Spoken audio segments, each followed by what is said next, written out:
Right now, we're going to be talking with Tim and Debbie Bishop. Good morning, you guys. Good morning. Good morning. You just had Debbie dancing here in her jammies.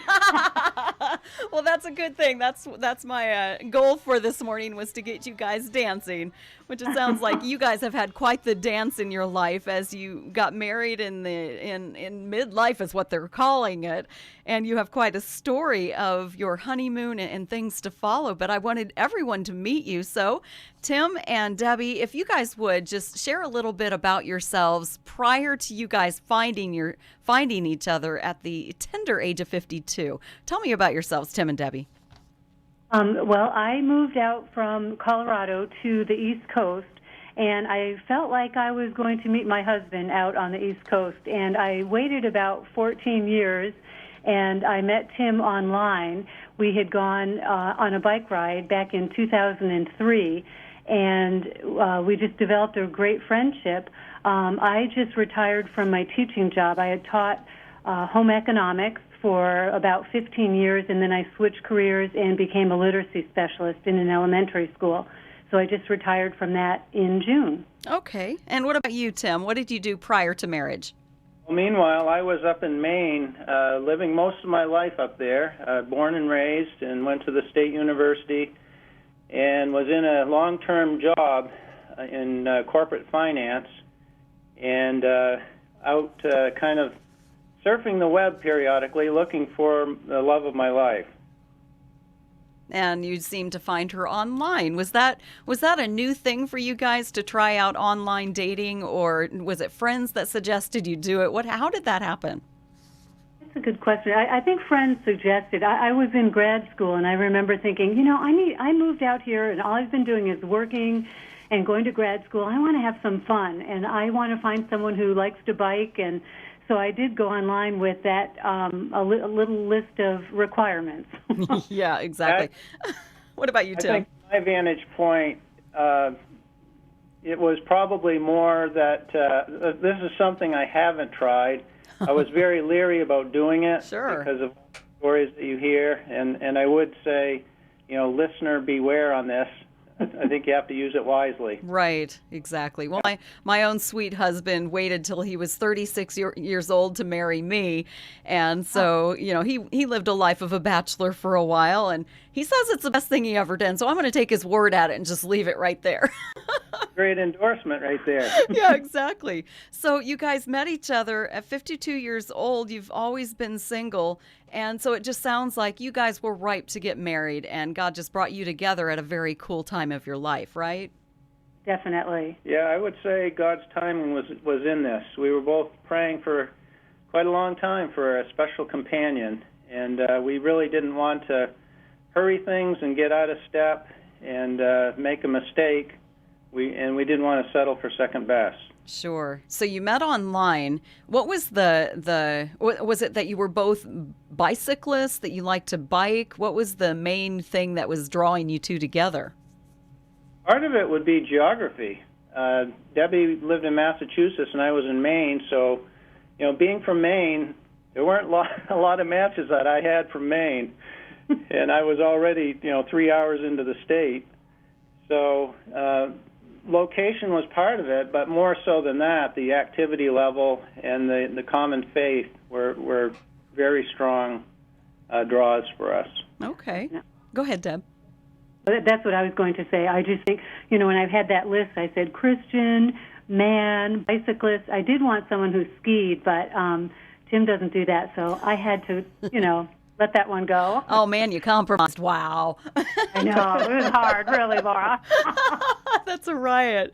Well, it's so cool. I love where your story begins. You connected, you got married, and then that's really where your lives took off. You took a huge step, and you did something that you probably never imagined yourselves doing. So let's go ahead and jump off right after you said, I do. What happened next? Well, before that, right after the engagement, when I said yes, we started planning a bike trip across the country because both of us had that just as a dream for many years, but neither of us wanted to do it alone. Mm-hmm. So we started planning the wedding and the bike trip all in one and within 10 weeks. Oh, wow. me. The bike trip was almost an aside. Obviously it's a big moment when you ask someone to marry you and they say, yeah, I will. And it was almost like an aside in that same conversation. I don't know what I'm going to be doing this summer because I was leaving a long-term job. This engagement occurred the night before my retirement luncheon. Oh, wow. So we were able to surprise a room full of people with that the next day, which was a whole other story unto itself. But anyway, we kind of floated the idea, and we had a very compressed timeline. We were 52. Yeah. We've been waiting a long time, Sure. so we didn't want a long engagement period. And, we talked about the idea, and a couple of weeks later, it really became, why wouldn't we do this summer? Because I didn't have any work plans lined up, and Debbie was a school teacher with summers off, so it just made a lot of sense. So were you already in shape to make the cross-country journey, or was that just something that you built yourselves up along the way as you were riding? I'd say a little of both. Okay. Definitely, because of the wedding and all the planning and the distance between us, we didn't have a lot of time to ride our bikes before the trip. So, but we've always worked out, and we've always gone to the gym and ridden our bikes and walked and things like that. So we're pretty active. But the bike trip really got us in shape because we were hauling like 40 to 60 pounds on our bikes. So just the strength that required got us in shape. Definitely. So when you got married, you got hitched, when did you start this bike ride, and where did it start out at? We started actually pedaling on July 3rd from Seaside, Oregon, and we ended up in Cape Elizabeth, Maine on September 1st. So that was like a 3-month journey then? 2 months, actually. Oh, 2 months. Yeah, Okay. I was about 2 days late for school, but we got married June 19th, so it was about, 13 days after we got married that we hit the road with our bikes. Okay. What type of bikes were you riding, by chance? We have Trek 520s. They're touring bikes that they've made for the past 25 years, and we were on them the other day, and I told Tim, I love this bike. It is so comfortable and sturdy, and I just felt really safe on it. Yeah, those bicycles are heavy duty. Yeah, They're designed for the application, so they have just everything is kind of beefed up from a regular road bike. Right. Yeah, I have a friend in Florida that actually has a touring bike, and he rode from Florida to Alaska on one of those, and it was a heavy duty thing. Wow, that's great. You wouldn't probably join the Pelotonia with it, but yeah, exactly. It serves us well on a long distance tour with a payload. Sure, true. So you were on the road for 2 months, and when we come back from this break, I want to find out from the Bishops how their feelings progressed during this 2-month period, if they changed at all, if they had any issues personality-wise. How did they meld together during this time? That's next here on AM Knox County, 1300 WMVO. And I think song is appropriate for Bishops. On the road again. Just can't wait to get on the road again. We've got a couple with us this morning, Tim and Debbie Bishop. They decided to get married at the tender age of 52 years old and jump on their bicycles and just go across the country. Why not? Let's get to know each other this way. And I'm sure they experienced each other as they never would have imagined, learning each other's flaws, learning each other's strengths. Isn't that true, Tim and Debbie? Definitely. Yeah. So tell me, I'm sure that you didn't know everything about each other before you got married. So what did you learn about each other during that 2-month period following your wedding? I'll let Debbie go first on this one. I want the last word. Oh, my goodness. I don't know if that's a smart man. All right, go ahead, Deb. Well, when we first started, Laura, we were so excited about the wedding, and we went on a short honeymoon before the bike trip, just like 4 days. But I was exhausted even starting out. And so when we started, we were biking, and Tim was very concerned about, safety, which was a great thing. He navigated really well. But I wanted to have more fun. I'm like, let's just go jump into this river over here, because it was 100 degrees in some places in Oregon and Washington when we first started out. So he's like, Debbie, there's a lot of snake skins around on the ground, dead snake skins, and we saw signs for rattlesnakes. No. And so he sort of said, maybe that's not the best idea. And I'm like, I wish you were more fun. And so we had a little conflict on just getting along, really. Sure. I think part of it was being tired, Yeah. and part of it, I think, maybe was fear of the unknown, because we were starting out on this adventure, and we really didn't, know that much. Yeah, it was also, from my vantage point, it wasn't just looking out for myself anymore. Mm-hmm. I had someone along with me who was my wife. Yep. So the responsibility level changed a little bit, and so there was kind of an adjustment to that, and being able to coordinate things with one another and cooperate. The trip was really much more than we would ever have imagined in terms of actually day-to-day operations, if you will. We were bicycling maybe 6 or 7 hours a day. Wow. On average. Uh-huh. Beyond that, you had to get sleep, you had to eat, you had to clean. Every day you had to clean out your bike clothes to prevent saddle sores. You had to do maintenance on the bicycle. You had to plan out your routes, because we didn't have time for any of that before the trip. Okay. Because of everything else that was going on. Right. So, and we also wanted, and this was a big source of conflict, but I had a strong compulsion to keep people plugged in through a blog. Well, yeah, I Well, would we think didn't even so. know how to blog when we left. Oh, my goodness. So we were trying to figure out, signing up for the website, which one works, and catching up, on the blog. In the meantime, we're also newlyweds. Mm-hmm. So we had some other interests as well. I wanted this to be, this romantic trip, and really it was hard work. It was, day in and day out of getting ready, getting on the bikes, and then the conflict that we had. Like, I'm a school teacher, so I'm used to getting up early, and I had this vision of getting up at, 5:30, 6 o'clock in the morning and getting on the road. And one morning we left it. Well, it was the afternoon, 1:30 in the afternoon. I was so mad. Oh, my goodness, yeah. Wow. Working on a repair. Well, it sounds like you got the hardest part of your relationship done with at the beginning. It's like sticking two cats in a bag and saying, just duke it out, get it all worked out, and then you'll be great for the next 60, 70, 80 years. Yeah, that has been true, really. Well, at some point in the journey as well, we began moving away from more civilized areas in terms of, population and services.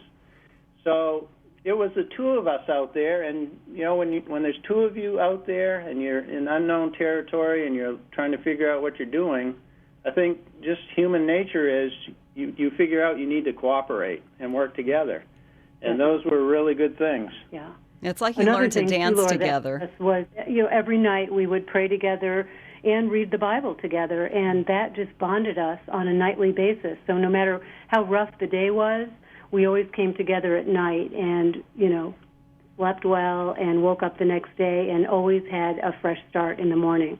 That's really cool. That's really awesome. Now, I noticed that in this book that you wrote that just documents your entire trip, it's called Two Are Better. It's a Midlife Newlyweds Bicycle Coast to Coast.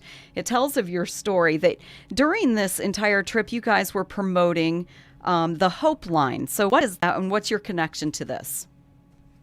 The Hope Line is an organization based out of Tennessee, and it seeks to reach, rescue, and restore hurting teens and young adults, and those would be people aged 13 to 29. Debbie and I are volunteers. We're called Hope Coaches. We sit in our residence here in Massachusetts late Sunday night, early Monday morning, coinciding with a national radio call-in show for young people, and we field either phone calls over a computer or internet chats with youth in crisis. And those issues can range anywhere from, dating issues, struggles with parents, to the more serious, and frankly, it seems more common, intense issues of cutting, suicide, various types of abuse. It's just all over the board. And, just this last Sunday night, I had a young person that just had everything. I mean, it was cutting, depression, suicide, drug abuse, and alcohol abuse, and parental abuse in one individual. So it's just remarkable. And you try to connect these individuals. We're basically looked at as a triage. We're connecting with people who might otherwise not get the resource, and they're either doing a search on the internet or listening to Top 100 radio, and they just cold call us, and we try to connect them with resources after we've diffused their situation for them. Let them get it out, listen to them, and encourage them. Yeah. And we'll connect them with resources that are specific to their issue. Okay. That's really amazing. I love that because you both have worked with, actually, Debbie has worked mostly with kids and youth, but you've actually been able to step into that and help these hurting teens. Now, we've got 1 minute left. I want to make sure I get as much as we can in this minute. What are you most proud of within this book to our better about your journey? Well, the fact that we finished it was pretty amazing, and we were just so grateful because really during the time that we were biking across the country, we just wanted to be together and share this adventure, and really the fact that we finished was just a total blessing because it was tough. It was an incredible experience. I mean, you're seeing new things every day, places and meeting new people that you never would have otherwise. I mean, these were places that I'd never been before. And just the majesty, the beauty of our country, it was just phenomenal. And I'm sure you took a lot of pictures. I see a lot of them are in this book. Do you have them on a Facebook page or a website somewhere? We have a website. It's www.openroadpress.com.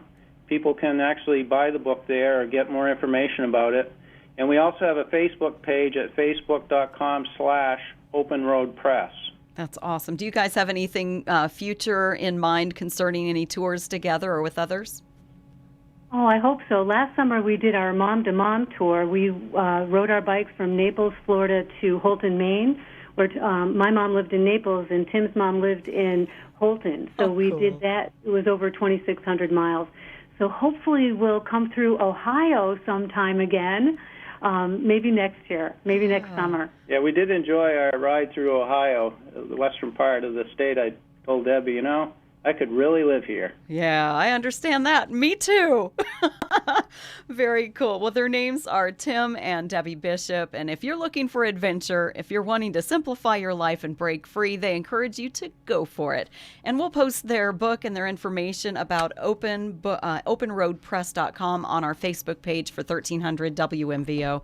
Tim and Debbie, thank you so much for sharing your time with us and sharing your life with the world. It's really awesome. We really enjoyed it. Thanks very much. Thank you, Laura. Bless you too.